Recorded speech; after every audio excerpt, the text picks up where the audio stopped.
Señor presidente, hijos, nietos y otros familiares del doctor Enrique Tarigo que se encuentran hoy presentes aquí,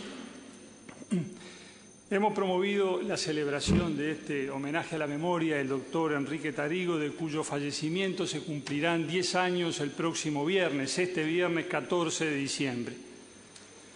El Senado de la República ha resuelto rendir homenaje a la memoria de quien fue vicepresidente de la República y, por lo tanto, presidente de este cuerpo y de la Asamblea General durante el quinquenio 1985-1990.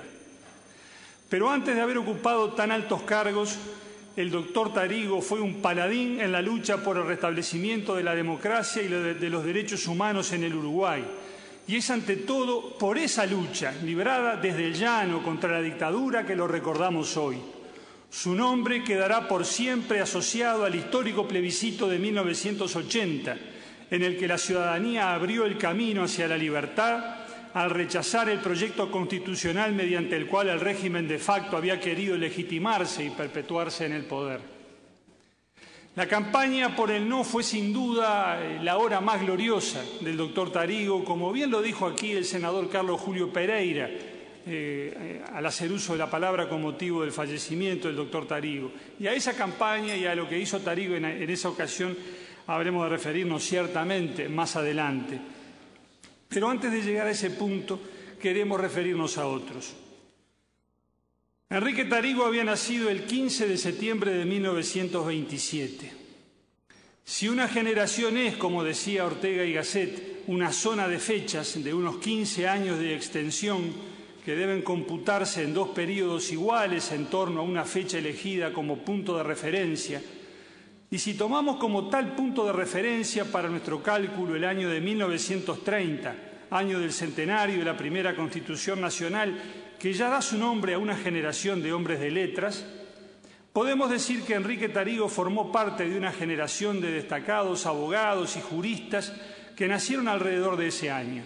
Integraron el mismo grupo etario, entre otros, Héctor Giorgi, nacido en 1924, José Claudio Williman, nacido en 1925, Héctor Gros Espiel y Helio Sartú, nacidos ambos en 1926, Daniel Hugo Martins, nacido en 1927, Ofelia Greci y Luis Torello, nacidos en 1928, Horacio Casinelli Muñoz, nacido en 1932, Didier Operti y Leonardo Guzmán, ambos nacidos en 1937. Los nombrados y muchos otros profesionales del derecho que compartieron con ellos esa zona de fechas de nacimiento, estudiaron en la Facultad de Derecho y en su mayoría se graduaron allí entre los años 40 y 50 del siglo pasado. Fueron aquellos años felices en la historia del Uruguay, con altibajos naturalmente, como los hay siempre en la vida de las personas y de las sociedades, pero en la visión de conjunto y en la memoria colectiva, años felices. Tenía vigencia popular entonces la frase «como el Uruguay no hay», acuñada a finales de los años 40. La economía era próspera. Entre 1945 y 1955 disfrutó el Uruguay de lo que se llamó el decenio glorioso. La sociedad era una sociedad abierta, integradora, con profunda sensibilidad social, que en el año 1946 había sancionado la Ley de Derechos Civiles de la Mujer, que en el año 43 había sancionado el Estatuto del Trabajador Rural y la Ley de Consejos de Salarios. Era una sociedad que vivía políticamente en tiempos de democracia plena, orgullosa de sí misma, que en 1952 había sancionado una Constitución que tuvo la particularidad, no desdeñable por cierto, de ser la única del siglo XX que empezó a regir por procedimientos limpiamente democráticos y dejó de regir por procedimientos limpiamente democráticos sin ninguna interrupción de facto durante el transcurso de su vigencia. Y ese Uruguay próspero, aquella sociedad integrada, pacífica, aquella democracia vigorosa, consciente de sí misma, orgullosa de sí misma, gozaba además de un gran prestigio continental. En Uruguay buscaban refugio los perseguidos de las dictaduras de América, y Uruguay con ese prestigio era una voz escuchada en los foros internacionales, tanto cuando se constituyó en las Naciones Unidas como cuando se constituyó la Organización de Estados Americanos. Uruguay era consciente de todo eso y sus prohombres, sus dirigentes en todos los planos políticos, filosóficos, jurídicos, advertían que en esa calidad democrática estaba el rasgo distintivo de la identidad nacional, y así lo decían, así lo reiteraban, y así educaban a las nuevas generaciones, en esa convicción de que la democracia era consustancial al Uruguay, lo que nos justificaba y que lo que nos distinguía en América y en el mundo. En esa convicción educaban a las nuevas generaciones, a las generaciones de las que formaba parte el joven estudiante de Derecho Enrique Tarigo. Podría citar muchísimos textos, señor presidente, que justifican esto que estoy diciendo, pero voy a tomar solamente 3, que yo creo que son bien demostrativos de esta conciencia que tenía el Uruguay de lo que significaba la democracia para la identidad nacional. El primero de esos textos es de 1933 y pertenece a don Carlos Vaz Ferreira. En el mes de febrero del año 33, cuando se estaban gestando los hechos que desembocaron en el golpe de Estado de aquel año, un comité de defensa de la libertad y la democracia le pide opinión a Vaz Ferreira sobre el momento político que vivía el país. Y don Carlos, sin meterse en cuestiones políticas que evidentemente no eran su métier, Carlos Vaz Ferreira, yendo al meollo de la situación, decía: una revolución, fuera revolución propiamente dicha o golpe de Estado, sería, salvo las intenciones, sería objetivamente, dice él, el mayor de los crímenes posibles, porque convertiría al primer país políticamente de América en el último país de América. Somos el primero porque somos el único de la América Latina en que desde hace ya muchos años se tratan y resuelven los problemas nacionales, acertadamente o no, pero por las vías constitucionales y legales, siendo nuestras fronteras las únicas que han detenido hasta ahora el funesto reguero en que se propagan por nuestro continente guerras, revoluciones y dictaduras. Y seríamos el último, no solo porque caeríamos de más alto, sino porque perdiendo aquella superioridad lo perderíamos todo. Otros países tienen territorio extenso, fuerza material, riquezas naturales. Nosotros no tenemos nada de eso que compensara, por poco y mal que fuera, nuestra caída. Somos un país de territorio insignificante en que para sustituir o completar una industria casi única y casi condenada se necesitará aún más asegurada y más permanente la paz que en cualquier otro.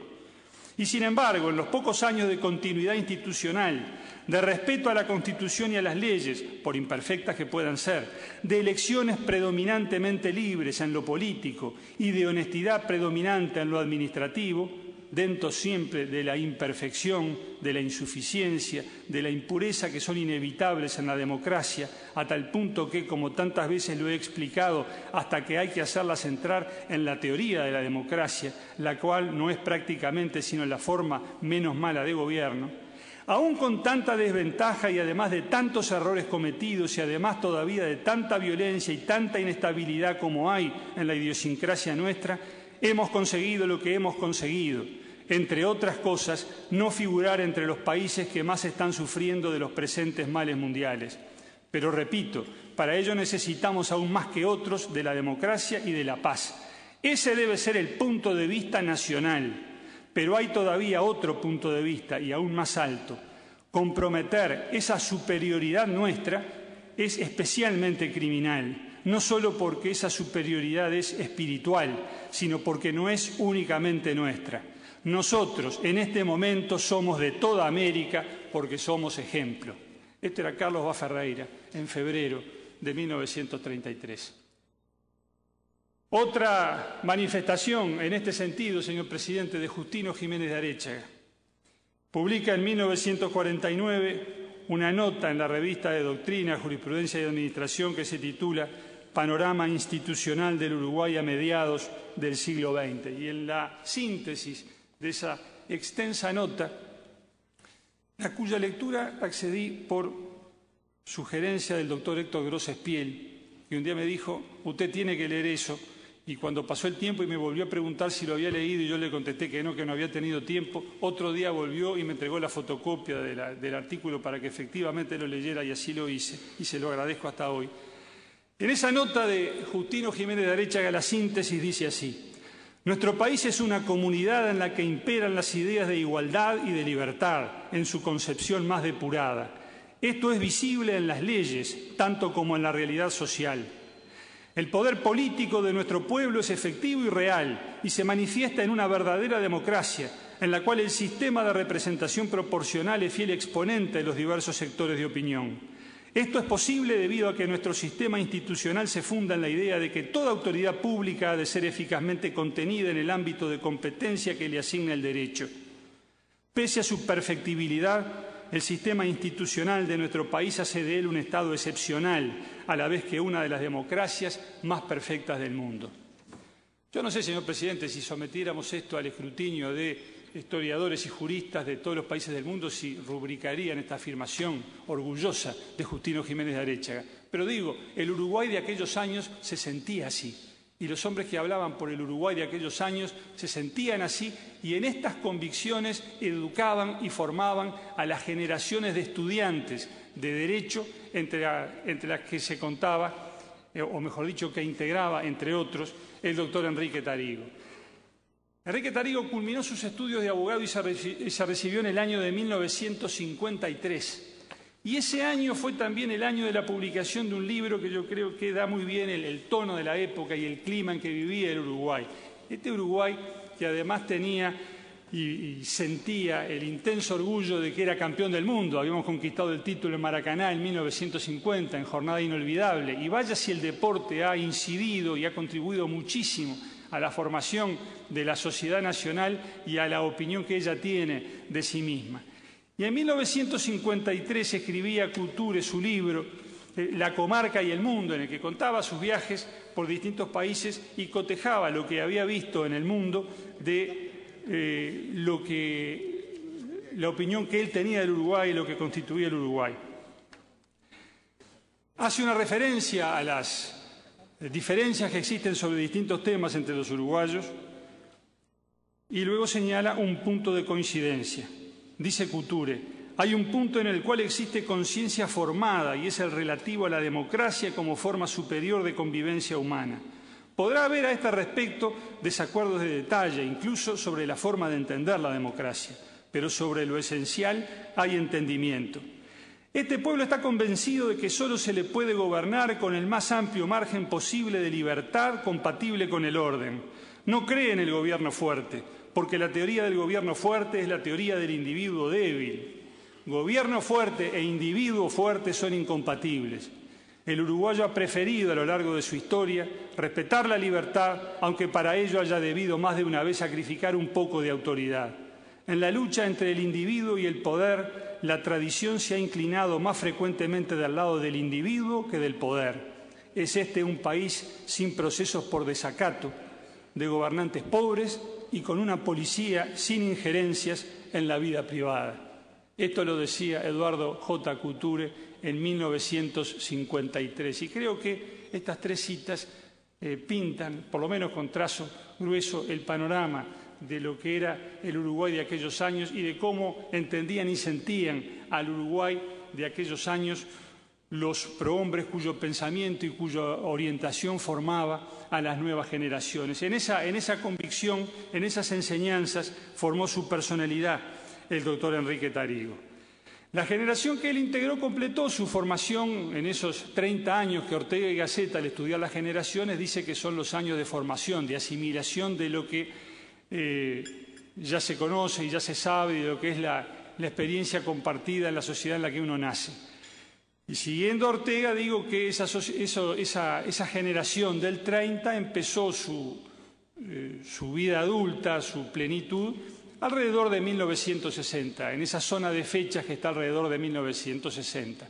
Ahí empieza Tarigo, como tantos otros, su labor, su vida profesional, y actúa como docente de la Universidad de Derecho. Había ingresado a dar clases de Derecho Procesal en 1957. Como abogado, se dedica íntegramente, apasionadamente a su profesión, constituye su familia, se casa con Susana Morador y de esa unión nacieron 5 hijos. Y durante esos años, que comienzan, digamos, en 1960, por tomar esa fecha como referencia, Tarigo trabaja, estudia, enseña, constituye su familia Y se mantiene por completo al margen de la actividad política, que nunca sintió como su actividad propia. Él era un jurista, era un hombre de derecho, era un abogado, que tenía sí una afiliación política colorada notoria, era colorado y vallista de la lista 15, pero no era de ninguna manera un militante, ni un dirigente, ni ocupó cargos públicos en aquel momento en representación de su partido.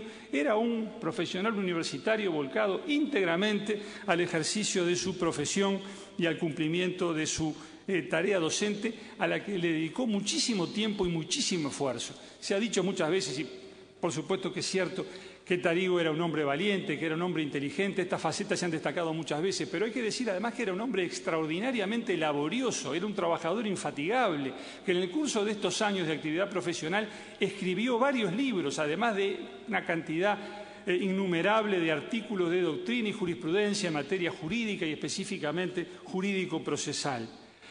Pues bien, a este hombre que está desarrollando así su vida en el ámbito privado, al margen por completo de las cuestiones políticas, a este hombre le ocurre que en 1973 se produce el golpe de Estado y se produce un quiebre abrupto en aquel país democrático y de idealidad democrática en el que él se había formado.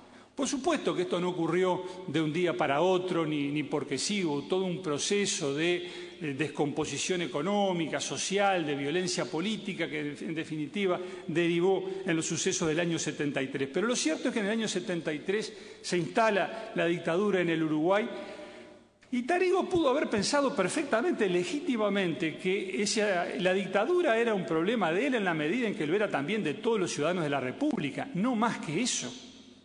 Él no tenía absolutamente ninguna obligación especial, no había ocupado cargos públicos de representación, nunca había representado a su partido, nunca había sido elegido para representar a su partido, para integrar órgano alguno. Era un ciudadano privado 100%.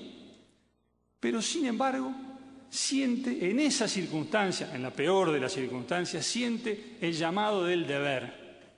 Y yo creo que el deber es un concepto clave para explicar la personalidad y la vida de Enrique Tarigo. Así como otros podrían definirse quizás por decir, yo quiero, o yo ambiciono, o yo siento, la definición de Tarigo es yo debo. Tarigo era un hombre que sentía muy profundamente el deber.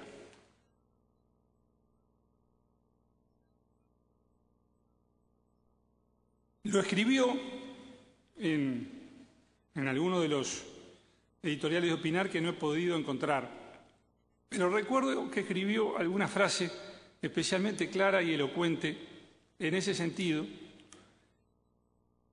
que un dirigente de lo que fue Libertad y Cambio, un dirigente político que tenía un club en un barrio, en 8 de octubre y Belén, como se llamaba entonces, después se llamó Teófilo Collazo, había pintado en las paredes del club a mano esa frase que a él le pareció que merecía recordarse siempre. Y yo no recuerdo exactamente, no recuerdo textualmente, no la tengo, no la pude encontrar, pero decía más o menos así: el deber no se pesa, ni se cuenta, ni se mide. El deber no se analiza en argumentos en pro y argumentos en contra. El deber se cumple, sencillamente. Y ese era Tarigo. Y en el año 74 sintió que su deber era empezar la lucha por el restablecimiento de la democracia. Y empezó a escribir en El Día.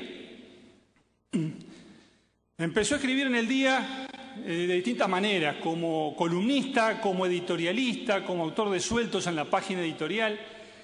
Y desde junio de 1974 hasta noviembre de 1978, y las fechas salen del prólogo a su libro Los temas de nuestro tiempo, en donde recuerda con la precisión y con el detalle que lo caracterizaban cada una de sus actividades en esa etapa en El Día.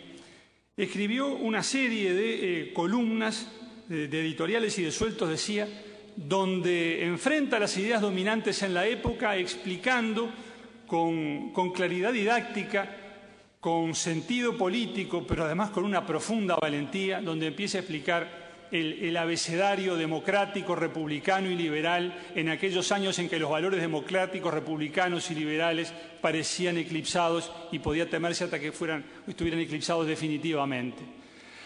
Tarigo escribe y lo que entonces expresa será recogido después en estos dos tomos, decía, los temas de nuestro tiempo, donde él agrupa las notas presentadas en 12 capítulos que son los siguientes: liberalismo, derechos humanos, política, el mundo sigue siendo ancho, pero ya no nos es ajeno, judicatura y abogacía, algunos perfiles humanos, democracia, libertad de prensa, economía, universidad, sociedad, los libros de las 4 estaciones.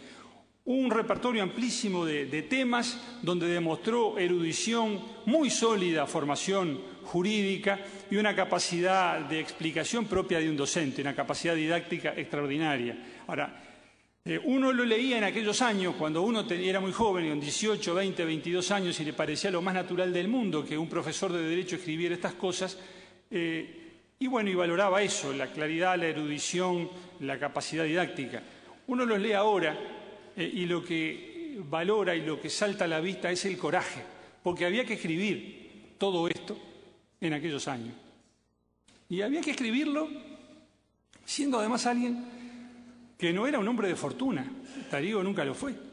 Tarigo era un típico uruguayo de clase media que vivía, cuando yo lo conocí personalmente y cuando en alguna ocasión lo visité, en los apartamentos del Banco de Seguros que están allí al final de Tristán Narvaja, Tristán Narvaja y Luis Piera, creo, por allí, y que en 1980, cuando andaba haciendo las diligencias para formar junto a Luis Hierro lo que fue Opinar, se desplazaba en un escarabajo, un Volkswagen escarabajo del año 80.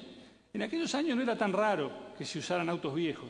Pero, digo, ese era Tarigo, un uruguayo que vivía en el barrio Palermo, que andaba en un Fusca del 80, que no tenía otro respaldo que la profesión que él ejercía, brillantemente, por cierto, pero que sobre esa tan endeble base material se plantó frente al régimen de la época y escribió como escribió y actuó como lo hizo. Entonces, todo ese coraje, vistos desde ahora, vaya así, destaca y resplandece. Desarrolló su prédica en el día, pero además hizo otras cosas, porque era un universitario comprometido con la idea de la universidad liberal, con la universidad en la que se había formado. En 1975 le pidieron que, junto a otros colegas, como el doctor José Arlas, el doctor Enrique Vescovi, se hiciera cargo de la Fundación de Cultura Universitaria, porque se temía que cayera en manos de la intervención de la universidad y dejara de ser el centro de producción e irradiación de la cultura jurídica liberal que había sido siempre. Tarigo asumió esa tarea. Y en ese mismo año de 1975 concurre con otros distinguidos procesalistas a la formación de la Revista Uruguaya de Derecho Procesal, una verdadera institución en el derecho uruguayo que algún día tendrá que recibir el homenaje que merece por su invalorable aporte de tantos años a la cultura jurídica nacional. Tarigo también estuvo allí en esos años y siguió dando clase. Siguió dando clase en la Facultad de Derecho hasta que, como luego diremos, se sintió que era su deber alejarse de ella. Y en el año 76 dictó su curso de Derecho Procesal primero y allí tuve la oportunidad de conocerlo personalmente. Yo no salí sorteado para integrar ir en el cupo de los reglamentados, pero asistía como oyente a la clase del doctor Tarigo. Debo reconocer que no aprendí mucho, porque en ese curso me ennovié con que después sería mi esposa, y lo sigue siendo hasta hoy. Mi cabeza no estaba mucho en el derecho procesal, pero Tarigo estaba dando clase en aquellos años con una capacidad didáctica realmente extraordinaria. Mientras tanto, había seguido escribiendo en el día y había ido asumiendo puestos de responsabilidad en el día. Llegó a ser gerente de esa empresa y ocupó algún otro cargo, lo cual le aparejaba las preocupaciones y las contingencias que vivían los periodistas en aquella época. Recuerdo que en algún momento, cuya fecha exacta no puedo precisar, pero fue por distintos indicios entre finales de octubre de 1977 y marzo de 1978, que como consecuencia de su responsabilidad periodística fue procesado, imputado por el delito de revelación de secretos. El episodio fue así. Estaba vigente en el país desde 1977 el acto institucional número 8, que barría con la independencia del Poder Judicial y establecía el Ministerio de Justicia. El ministro de Justicia de la época, no vale la pena nombrarlo, se había interesado en un proceso que se seguía ante un tribunal de apelaciones en lo civil en el que era parte el Consejo de Asignaciones Familiares, dirigido a la sazón por un jerarca militar, digamos, particularmente autoritario. El tribunal había dictado una sentencia que era contraria al interés de la Caja de Asignaciones Familiares y el Ministerio de Justicia le pidió explicaciones al tribunal por la sentencia que había dictado. Y el tribunal, que integraban los doctores Frigerio, Mier Nadal y a Diego Bruno, le contestó muy dignamente que ni siquiera del acto 8 surgía que el tribunal debiera informar al Ministerio de Justicia en materia de índole estrictamente jurisdiccional, por lo cual no le daban las explicaciones que el ministro de Justicia pedía. La noticia se filtró a la prensa, llegó al diario El Día y El Día publicó la resolución del tribunal. Al otro día se presentó la denuncia penal y desfilaron los jerarcas del Día y los ministros del tribunal por los juzgados penales de la calle Misiones. Todo lo cual yo vi porque yo era en aquel momento funcionario de la Defensoría de Oficio en lo Criminal y desde el despacho de los doctores Guillermo Nin y Carlos Paisé, que daba sobre la calle Misiones, yo me instalaba allí y veía a todos los que entraban por abajo a los juzgados penales de la calle Misiones. Aclaro por la duda que en la Defensoría no me nombró ningún coronel, me nombró, como era usual en la época, un ministro de la Corte, el doctor Marcora, que era amigo de un tío mío que había sido juez también. Yo entré así al Poder Judicial en el último grado del escalafón. Y en aquel momento vi, cuando llegó toda esa gente del Día, llegaron los ministros del Tribunal de Apelaciones y salieron procesados de ahí Tarigo y Mier Nadal, imputados de revelación de secreto, procesados sin prisión porque la figura era la del artículo 163 del Código Penal en la redacción de 1934 y se castigaba con suspensión en el ejercicio del cargo público. Me acuerdo que Tarigo ni siquiera quiso nombrar defensor, lo defendió el defensor de oficio, actitud de desprecio olímpico hacia aquel proceso que se le seguía. Esto fue, ya digo, entre fines de 1977 y 1978. Y el proceso vino a terminar en marzo del 78, porque en marzo del 78 la intervención de la universidad expulsó a varios profesores de la Facultad de Derecho, entre ellos a José Arlas y a Luis Alberto Viera, procesalistas ambos, y en solidaridad con ellos el doctor Tarigo renunció a su cargo. Sintió que era su deber hacerlo y, como siempre, Tarigo cumplió con su deber. Y el proceso que se le seguía se clausuró por razones, digamos, de economía procesal, porque no tenía sentido que siguiera un proceso que solo podía desembocar en la suspensión de alguien que ya había renunciado a su cargo. Ese año 78 fue año de renuncias, porque más adelante, en noviembre del 78, fue arbitrariamente cesado en su cargo de secretario de redacción del Día Luis Hierro López, y Tarigo, en solidaridad con él, renunció también al cargo que ocupaba en el Día. Renuncia, pero no baja los brazos, no baja la guardia, continúa con su prédica, lo hace desde las columnas del Telégrafo de Paysandú, que le ofrecieron su hospitalidad, y vaya mi homenaje al Telégrafo por aquella disposición que tuvo a acoger las columnas de Tarigo en los peores momentos.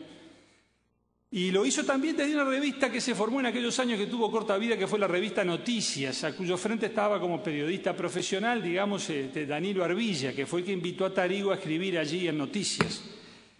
Y Tarigo empieza a escribir, generando algunos resquemores, algunas rispideces por la manera como escribía él en aquellos años. Pero las cosas llegaron a un punto de ruptura cuando en el año 1980 se publican, el régimen empieza a publicar las pautas constitucionales en función de las cuales se pensaba elaborar una constitución que sería plebiscitada a finales de aquel año. Tarigo empieza a escribir en contra de las pautas constitucionales y escribe de tal manera que un día, presionado por el régimen, es cierto, lo presionaban a través de la Dirección General Impositiva, aquel señor italiano que era el dueño de Noticias decide suprimir la columna de Tarigo.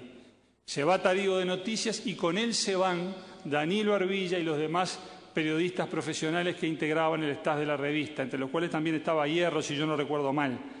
Se van todos. Tarigo sigue escribiendo únicamente en el telégrafo de Paysandú. Y en aquella época que no había ni computadora personal, ni mucho menos correo electrónico, escribía sus notas en la máquina de escribir y llevaba él mismo la nota a la agencia Sabelín, me acuerdo, para que llegaran a Paysandú y se publicaran en el telégrafo. Y en ese momento empieza a surgir entre la gente que había participado de Noticias y se había ido de allí, y otra gente prestigiosa que estaba muy cerca, como por ejemplo el doctor Aníbal Luis Barbagelata, que había estado en El Día con Tarigo, el doctor Manini Ríos, a quien lo habían echado también de la dirección de La Mañana. Empieza a surgir la idea de la publicación de Opinar. Todo el proceso está muy bien narrado en el libro de Luis Hierro López, que fue su director y redactor responsable del semanario, y se titula El pueblo dijo no. El plebiscito del 80, y acá está toda la crónica de todos estos hechos, señor presidente, en los que yo quisiera detenerme, pero no puedo hacerlo porque el tiempo que me insumiría a ello sería demasiado. En aquellos años, en aquellos meses de 1980, el régimen intenta comunicarse con los partidos, intenta ponerse en contacto con ellos, y en el Partido Colorado funcionaba entre comillas, digamos, se reunía periódicamente un grupo que se llamaba el Triunvirato. Era la única especie de autoridad o representación política que en aquel tiempo de prohibición general de la actividad política podía actuar. Integraban el Triunvirato Jorge Valle, Amílcar Vasconcellos y Raumar Yude. Y aquel Triunvirato donde estaban todos proscriptos, y ninguno podía tener esos contactos con el régimen que el régimen quería tener con los partidos, designa a lo que después se llamó o se conoció como la Comisión de los Seis, un grupo de 6 ciudadanos colorados que iban a representar al partido en esas conversaciones con la Comaspo. Tarigo fue uno de los integrantes de esa Comisión de los 6. Fue designado a propuesta del doctor Amílcar Vasconcellos. Tarigo nunca había integrado la 315, ni la integró después, pero Vasconcellos lo designó a él porque veía cómo estaba escribiendo y cuál era su prédica contra las pautas constitucionales. Y creo que hay a mí me parece que hay un hermoso símbolo de continuidad democrática, porque el hombre de aquel febrero amargo del 73 designa como su representante al que sería el portavoz, el paladín de lo que fue el noviembre glorioso de 1980.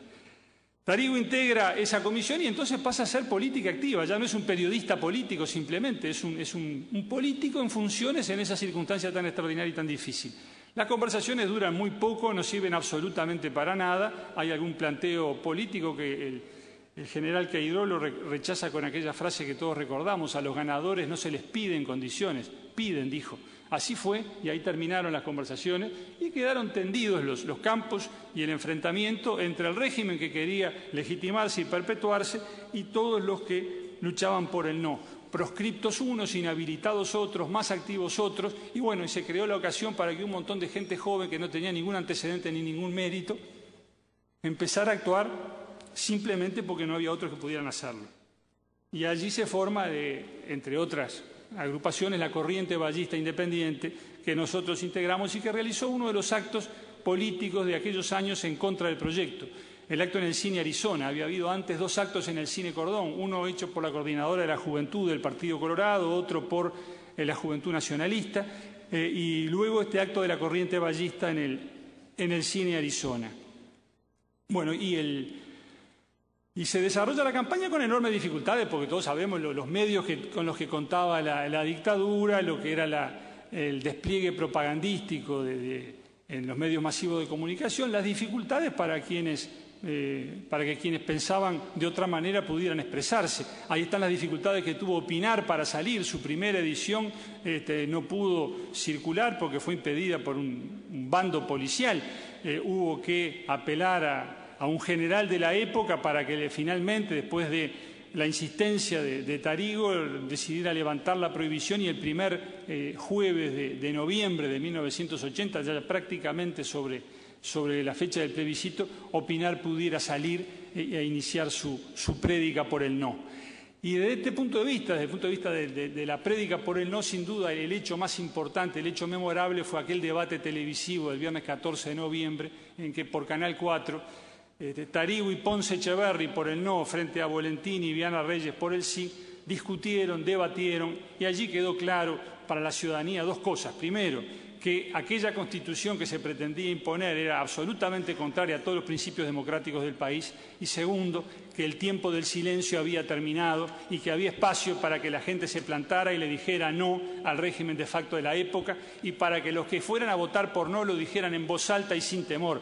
Yo creo que ese fue el gran valor de ese debate y la gran significación del modo en que Tarigo y Ponce Echeverri enfrentaron a sus contradictores de entonces.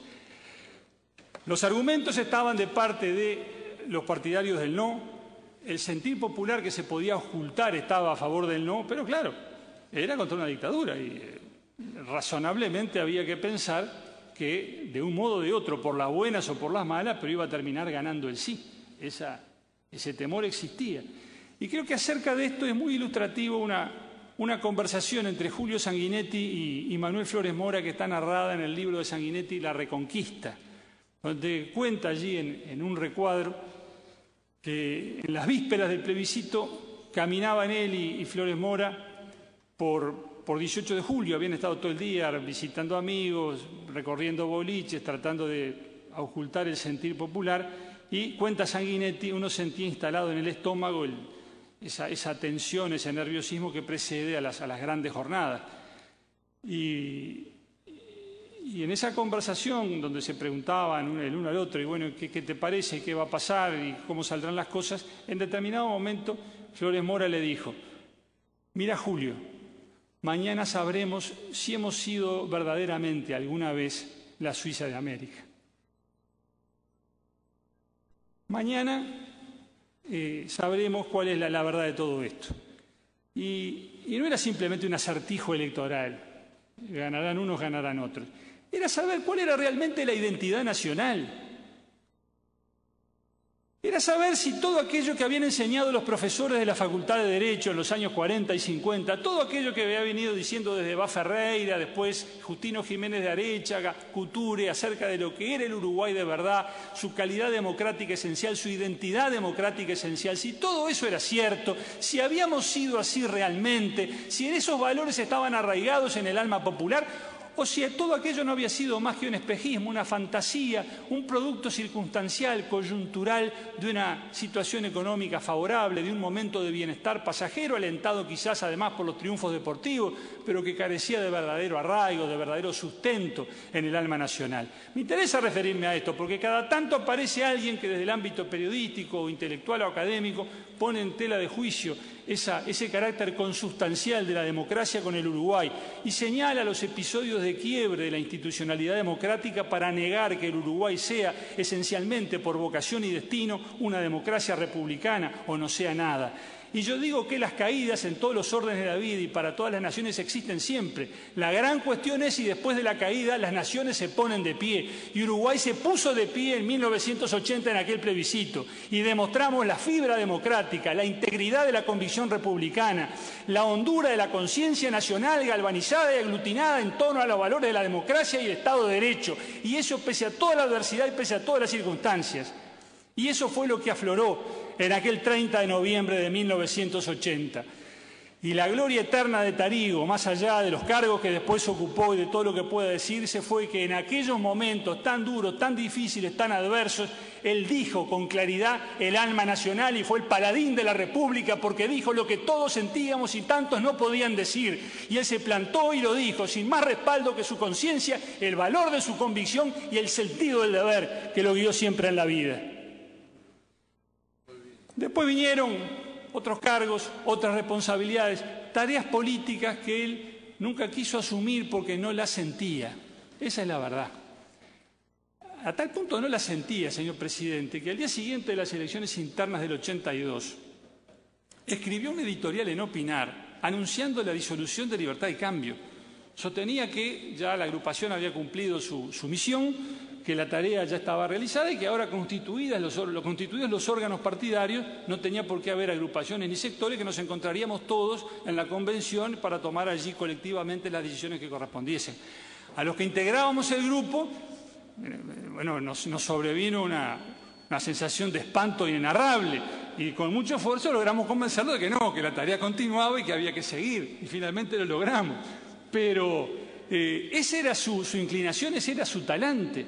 Y posteriormente, una y otra vez, manifestó una tendencia a apartarse del ámbito político partidario que llevó a que la interna del 89, en la que fue derrotada su aspiración de ser el candidato presidencial del partido y triunfó de manera categórica e inobjetable el doctor Jorge Valle, en esa campaña se notaba el disgusto, el mal humor de quien está haciendo algo que no siente, que no quiere, simplemente porque está cumpliendo con lo que en aquella coyuntura entendió que era también un deber cuyo cumplimiento le era reclamado por algunos de sus correligionarios. Pero no sentía esto, lo de él no era la política partidaria, lo de él había sido la defensa de las instituciones democráticas, porque nunca dejó de ser lo que esencialmente siempre fue, un jurista, un cultor del derecho, un hombre formado en las disciplinas del derecho que cuando vio a las instituciones en cuya admiración se había formado, comprometidas por una situación de facto, sintió que era su deber defenderlas y así lo hizo.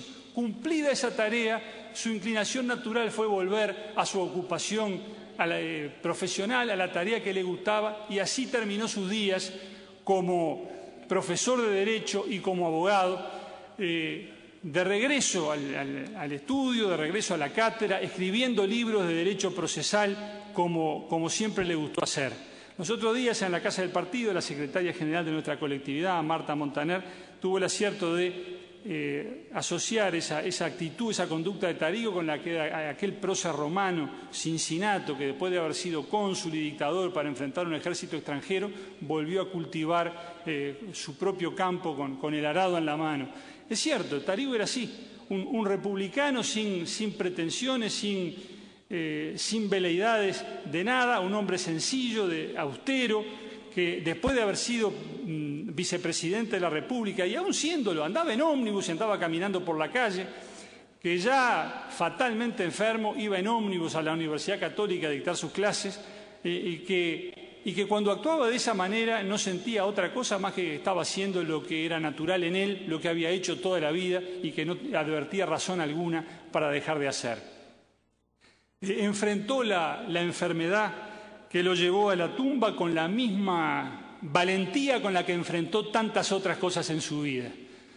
No voy a detenerme en el relato del último encuentro que tuve con él, porque temo que la emoción me pueda jugar una mala pasada, pero digo simplemente que siguió manifestando la misma valentía de siempre hasta el final.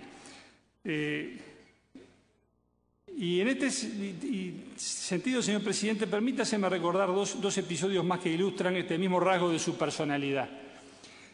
En enero de 1984 se veía ya el final de la dictadura a la vista, pero todavía estábamos en dictadura, tanto que pocos meses antes se había producido el asesinato de Roslik. En enero del 84 a Opinar le requisan una edición, porque en esa edición de Opinar requisada se publicaban dos cartas de lectores, una de dos uruguayos que estaban residiendo en Francia y que reclamaban su pasaporte y no podían obtenerlo y no podían andar por el mundo ni volver al país, y otra de una mujer que reclamaba por su pariente desaparecido. Opinar pretendió publicar esas notas, le requisaron la edición y Tarigo, en un arrebato que lo pinta de cuerpo entero, porque siendo tan cerebral y tan razonador como era también un hombre de pasión y de arrebatos en algunos momentos, decidió que iba a publicar igual lo que quería publicar. Y para hacerlo se le ocurrió escribir lo que él llamó el primer samizdat uruguayo. Samizdat, que empieza con S y después tiene una Z en el medio, claro, para la versión. Hoy es una palabra que nadie entiende, cayó en desuso, pero era el término con el que se designaba los medios de expresión que utilizaban los disidentes soviéticos, que no podían publicar sus opiniones naturalmente en la Unión Soviética y que se valían de estos correos clandestinos, de esta prensa clandestina para decir lo que pensaban. Esto se llamaba samizdat. Y Tarigo deliberadamente dijo, este es el primer samizdat uruguayo porque frente a este régimen que no me deja publicar lo que quiero, bueno, yo voy a sacar el samizdat. Y en una hoja escrita a máquina que después fotocopiamos, tengo aquí una de esas piezas firmada por él, explica que le habían confiscado la edición el jueves 26 de enero. Dice, y frente a ello debo decir, primero, que la primera de dichas cartas, enviada desde Lyon, Francia, era suscrita por 2 exiliados uruguayos que dicen haber sido detenidos en el año 71 bajo el régimen de medidas prontas de seguridad y haber salido del país haciendo uso de la opción que a ese respecto otorga el artículo 117, el artículo 168 de la Constitución. Y luego sigue explicando el contenido de la carta. La segunda de esas cartas, dice, después nos fue enviada desde Hungría por la esposa de un uruguayo que figura en el segundo lugar de una lista de 17 personas desaparecidas, que fue publicada recientemente por el diario El Día y por varios semanarios según nuestro recuerdo. Esta señora relata las gestiones que cumplió en el país desde 1975 hasta 1979 y las que realizó de esa fecha en adelante ante el Comité de Derechos Humanos de las Naciones Unidas. Y viene allí una serie de consideraciones a ese respecto. Y en el numeral cuarto de este samizdat dice Tarigo, el teniente coronel del ESMACO, que me comunicó telefónicamente la decisión de requisar la edición de Opinar si no me avenía a sustituir la página 23, reimprimiendo íntegramente la edición, me informó que uno de los firmantes de la primera carta, no así el otro, había sido un sedicioso y que el marido de la señora firmante de la segunda no es un desaparecido, sino que vive actualmente en Hungría. No discuto ni uno ni otro hecho, porque naturalmente carezco de toda información a ese respecto. Simplemente pregunto, ¿por qué, si el primero era un sedicioso, no fue procesado y condenado y sí solamente arrestado en régimen de medidas prontas de seguridad, permitiéndosele salir del país? Y aunque lo hubiera sido, ¿por qué no puede, 12 años después, publicar una carta para pedir su pasaporte y decir, como decía la carta en cuestión, que detesta la violencia? ¿Por qué, si el marido de la segunda se sabe que vive en Hungría, no se dio esa información cuando recientemente se publicó una lista de 17 desaparecidos en la que esa persona figuraba en segundo lugar? Por fin, ¿por qué sobre todo esto no se ha de poder hablar y escribir en el país, dándose en cada caso la información que corresponda y desmintiéndose los datos que sean falsos, si es que lo son? Mientras se siga aplicando la mordaza de la censura de prensa, lo único que se logrará es que la opinión pública no crea a quienes no saben dar razones o explicaciones, sino simplemente cumplir actos de fuerza, como sin duda lo es este de confiscar por segunda vez en 2 semanas las ediciones enteras de Opinar. Sin libertad de prensa, sin libertades, el Uruguay no podrá jamás construir su futuro. Si el gobierno y las Fuerzas Armadas, a las que el gobierno representa y compromete, no han entendido esto, no han entendido nada. Ese era el samizdat, señor presidente, que se distribuyó de mano en la Plaza Cagancha. Yo fui uno de los ocasionales canillitas en esa ocasión. Y lo recuerdo exactamente el día y el momento, porque era el día en que mi novia y yo habíamos acordado en que íbamos a ir al registro civil a anotarnos para casarnos. Me llamaron de lo de Tarigo, que Tarigo nos convocaba, allí fuimos, se nos informó de la situación y decidimos ir todos a la Plaza Cagancha. Así que yo, en aquella época en que no había celulares ni otra cosa por el estilo, llamé por teléfono a avisarle a mi novia que no podía ir al registro a anotarme porque iba a vender diarios con Tarigo en la plaza. Lo cual, así dicho y así escuchado, provocó la reacción imaginable del otro lado. Después expliqué, en fin, de qué se trataba y finalmente pude cumplir porque nos superó la reacción popular y yo creo que en 10 minutos no nos quedaba ni una copia del primer samizdat uruguayo. Había salido en todos los medios de prensa, la radio, los canales de televisión. La jornada fue todo un éxito y yo efectivamente me anoté ese día y me casé 2 meses después. Pero digo, esta actitud de Tarigo de salir y enfrentar lo que fuera, cumpliendo con lo que entendía que era su deber, esta actitud demostrada y probada es lo que le da todo su valor y su realce a las palabras que dijo cuando asumió, señor presidente, el cargo que hoy ocupa usted, y desde ese sitial, en la primera exposición que hizo como presidente del Senado en la reapertura democrática, dijo, entre otras cosas, lo siguiente: quiero decir simplemente, en mi calidad de presidente de estos dos cuerpos legislativos, que si un día, Dios no lo quiere así, la prepotencia de la fuerza se alzara nuevamente contra ellos, habré de defender su dignidad y con ella la Constitución de la República con un arma en la mano, y no habré de salir de este recinto sino muerto. En el día de hoy he guardado en un cajón del escritorio de la presidencia del Senado un revólver y una pequeña caja de balas.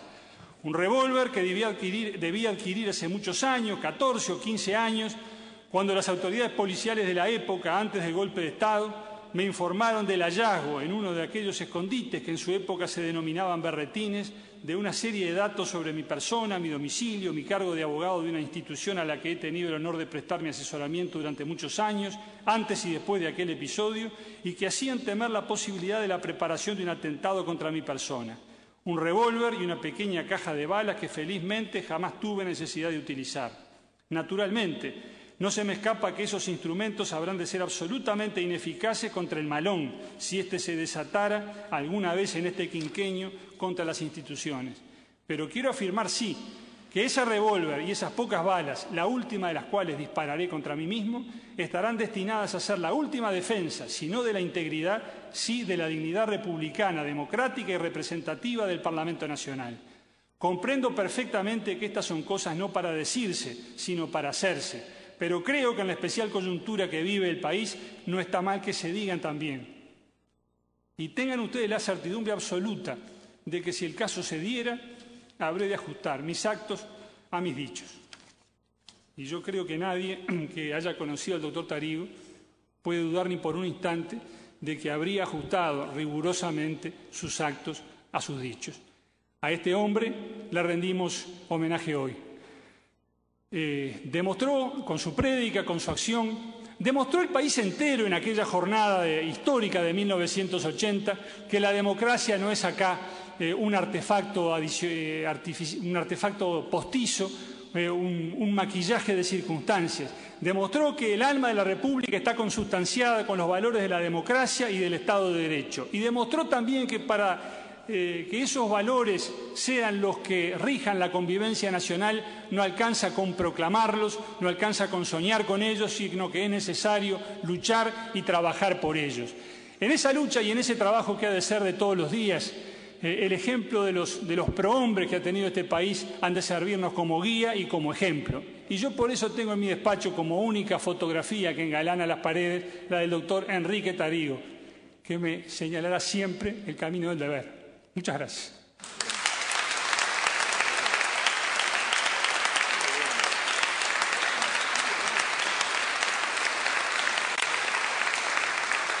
Gracias.